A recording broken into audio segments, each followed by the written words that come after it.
21শে জুলাইয়ের প্রস্তুতির আগেই তৃণমূল কংগ্রেসের সংগঠন স্তরে বড় রদবদলের সম্ভাবনা তৈরি হয়েছে। দলীয় সূত্রে জানা গেছে, যেসব ব্লক ও অঞ্চলে রাজনৈতিক পারফরমেন্স সন্তোষজনক নয়, সেসব জায়গায় নেতৃত্বে পরিবর্তন আনা হতে পারে। 2026 সালের বিধানসভা নির্বাচনে জোর লড়াইয়ের প্রস্তুতির অংশ হিসেবেই এই পদক্ষেপ বলে মনে করা হচ্ছে। দল পরিবর্তন করেও যারা পুরনো ও অভিজ্ঞ নেতৃত্ব, তাদেরকে পরামর্শদাতা বা অন্য কাজে লাগানো হবে বলে দলীয় সূত্রে ইঙ্গিত মিলেছে। তবে ব্লক ও অঞ্চল স্তরের দায়িত্বে রাখা হবে না তাদের।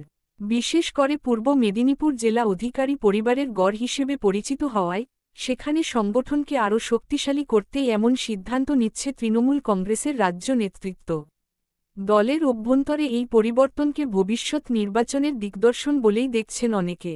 এই প্রসঙ্গে তৃণমূল কংগ্রেসের জেলা চেয়ারম্যান তরুণ কুমার মাইতি প্রতিক্রিয়া জানিয়ে বলেন, দলীয় সংগঠনের রদবদল একটি চলমান প্রক্রিয়া। যেখানে সংগঠন দুর্বল, সেখানে পরিবর্তন হবেই। আমাদের লক্ষ্য 2026 বিধানসভা নির্বাচনে পূর্ব মেদিনীপুরে আরও ভালো ফল করা।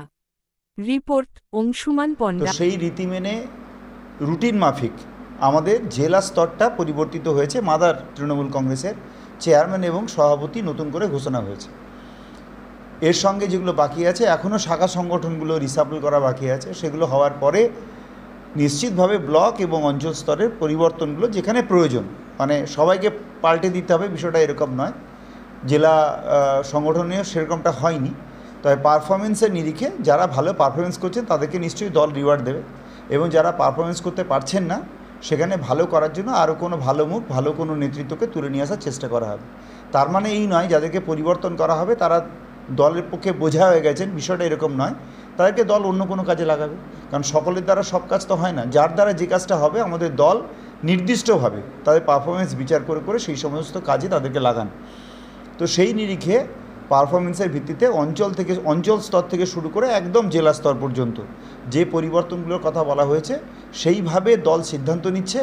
এবং যখন ধীরে ধীরে সিদ্ধান্তগুলো নামবে, নতুন যাদেরকে দায়িত্ব দেওয়া হবে বা পুরনো যাদেরকে রেখে দেওয়া হবে, সকলকে নিয়ে তৃণমূল কংগ্রেস একটা পরিবারের মতো মমতা বন্দ্যোপাধ্যায় এবং অভিষেক বন্দ্যোপাধ্যায়ের নির্দেশে সুগঠিত দল হিসেবে 2026-এর নির্বাচনে লড়াই করবে। অত্যন্ত তাৎপর্যপূর্ণ আরেকটি প্রশ্ন আছে।